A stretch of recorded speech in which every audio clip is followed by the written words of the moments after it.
Hello everyone. व्रतમાં તમે સાબુદાણાથી બનાવેલી ઘણી રેસિપીઝ બનાવી હશે, પણ આજે હું તમારી સાથે જે રેસિપી શેર કરવા જઈ રહી છું એ એકદમ ડિફરન્ટ છે।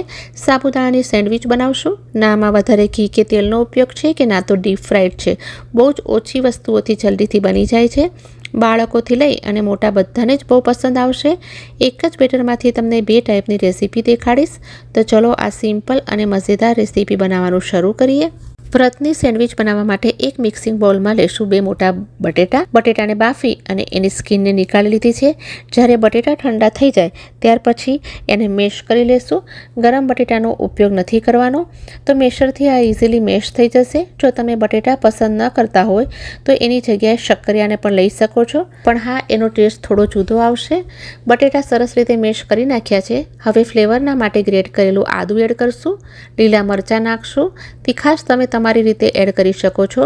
ફ્રેશ કાપેલા લીલા ધાણા નાખશું, 2 ટેબલસ્પૂન શેકેલી મગફળીનો ભૂક્કો એડ કરશું, અડધી ટીસ્પૂન મરીનો પાવડર નાખશું, વ્રતનું મીઠું એટલે કે સિંધાલુણ નાખશું ટેસ્ટના એકોર્ડિંગ, 1 ટેબલસ્પૂન તલ એડ કરશું, 1 ટેબલસ્પૂન શેકેલું જીરું નાખશું। કાચા જીરાનો ટેસ્ટ આમાં સારો નહીં આવે, બની શકે તો જીરાને શેકીને જ લેવું। જો તમે આમાંથી કોઈ પણ વસ્તુ ફાસ્ટમાં ના ખાતા હોય તો સ્કીપ કરી શકો છો। હવે અહીંયા મેં સાબુદાણાને 5 કલાક પહેલાં પલાળીને રાખી મૂક્યા હતા, એને એડ કરી લેશું। તો તમે જોઈ શકો છો કે સાબુદાણાનો એક દાણો એકદમ છૂટો અને ખીલેલો છે। એ બહુ જ જરૂરી છે, જેથી સેન્ડવિચ પણ એકદમ ખીલેલી બને, જોવામાં પણ સારી લાગશે અને ટેક્સચર પણ સારું આવશે। બધી જ વસ્તુને સરસ રીતે મિક્સ કરી લેવાની છે અને તરત જ આપણે સેન્ડવિચને એસેમ્બલ કરવાનું શરૂ કરી દઈશું। મેં અહીંયા ગેસવાળા સેન્ડવિચ મેકરનો યુઝ કર્યો છે, તમારી પાસે ન હોય તો નોર્મલ પેનમાં પણ નાખીને બનાવી શકો છો। હવે આ સાબુદાણા મસાલાની લેયર્સ લગાડી દઈશું, ચમચીથી થોડું હલકું ઇવન આઉટ કરી લેશું જેથી એ સરસ રીતે મેકર પર સ્પ્રેડ થઈ જાય। શરૂઆતમાં મેકરને આપણે કોઈ પણ ઘી કે તેલથી ગ્રીસ નહીં કરીએ। બેટર રિઝલ્ટ માટે આપણે વચ્ચેથી જ ઘી કે તેલનો યુઝ કરશું। એક સાઈડ કૂક થવામાં 2 થી 3 મિનિટનો સમય લાગશે, કારણ કે સાબુદાણાને આપણે અંદર સુધી કૂક કરવાના છે। 2 થી 3 મિનિટ બાદ એને ફ્લિપ કરશું અને આ સાઈડ પણ 3 મિનિટ માટે કૂક કરશું।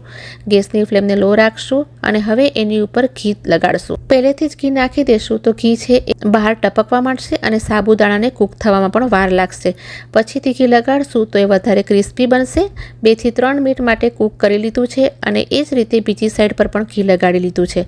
એને પણ લો ફ્લેમ પર જ કૂક કરશું અને ક્રિસ્પી કરારી બનાવી લેશું। દરેક સેન્ડવિચમાં તમને 7 થી 8 મિનિટનો ટાઈમ થઈ જશે।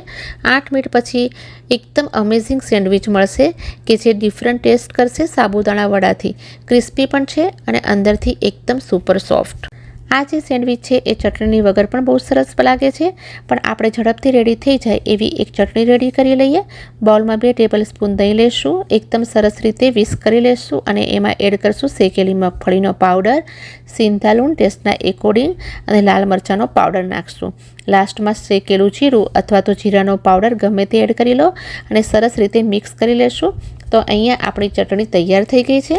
જો તમે એને વધારે ટેસ્ટી અને ફ્લેવરફુલ બનાવવા માંગતા હો તો એના ઉપર ઘીનો વઘાર જરૂરથી કરી લો। સેમ બેટરથી આપણે બીજી રેસીપી પણ તૈયાર કરી લઈએ। આ ડિશ બનાવવા માટે બેટર આપણને થોડું લૂઝ જોશે, તો એના માટે મેં અહીંયા દહીં નાખી અને બેટરને થોડું લૂઝ કરી લીધું છે। દહીંની જગ્યાએ તમે પાણીનો પણ યુઝ કરી શકો છો। મેં અહીંયા અપ્પમ મેકર લીધું છે, એમાં ઘી નાખી એને ગ્રીસ કરી લેશું। ઘી ગરમ થાય કે તરત જ એમાં થોડા તલ એડ કરશું। થોડું બેટર એની કેવિટીઝમાં નાખીને ઉપર થોડા તલ સ્પ્રિંકલ કરીને એને કવર કરી લેશું અને લો ફ્લેમ પર 3 થી 4 મિનિટ માટે કૂક કરશું। થોડી વારમાં જ બેટર થોડું ફૂલી જશે અને ઉપરની જે સરફેસ છે એ ડ્રાય થઈ જશે, ત્યારે એના ઉપર થોડું ઘી લગાડી દઈશું જેથી આપણે એને પલટશું ત્યારે નીચેની સાઈડથી પણ ક્રિસ્પી થઈ જાય। બધા જ અપ્પમને અલટ પલટ કરતાં સ્લો ફ્લેમ પર ક્રિસ્પી થઈ જાય ત્યાં સુધી કૂક કરશું। તો 1 થી 2 વાર મેં એને આ રીતે અલટ પલટ કરીને ક્રિસ્પી થાય ત્યાં સુધી કૂક કરી લીધા છે। બહુ સરસ કલર પણ આવી ગયો છે અને ઉપરથી એકદમ ક્રિસ્પી પણ થઈ ગયા છે। તો હવે આપણે એને ડીમોલ્ડ કરી લેશું। ખાવામાં તો બહુ જ ટેસ્ટી લાગે છે અને દરેક વસ્તુનો કમાલનો ટેસ્ટ આની અંદર આવે છે। તો તમારા ઘરમાં પણ વ્રતની રેસીપી બનતી જ હશે, તો તમે પણ આ સ્પેશિયલ સેન્ડવિચ અને અપ્પે જરૂર ટ્રાય કરશો। બહુ જ ડિફરન્ટ છે।